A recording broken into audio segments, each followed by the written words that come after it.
Minu mõte on selles, et kõik hakkab pihta sellest, et mida ma tahan.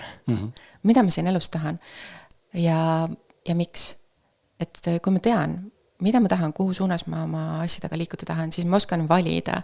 Reaalselt ühiskonnas on hype AI, aga kuidas see minu edasi liikumistes asjades päriselt aitab? Et kas ma pean nüüd kõikide nende AI vidinate, tulede ja viledega ennast kursis hoidma või ma tean, kuhu ma liigun ja ma vaatan, et selline AI vidin tuli välja, nüüd ma saan sellega oma asju kergemaks teha, oma asju edasi liigutada.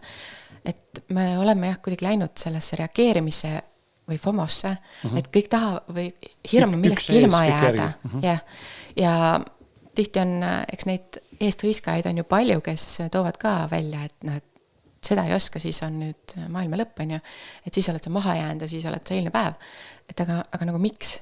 Et kas see minu ellu ka päriselt sobib, see inimene ju tegelikult ei tea.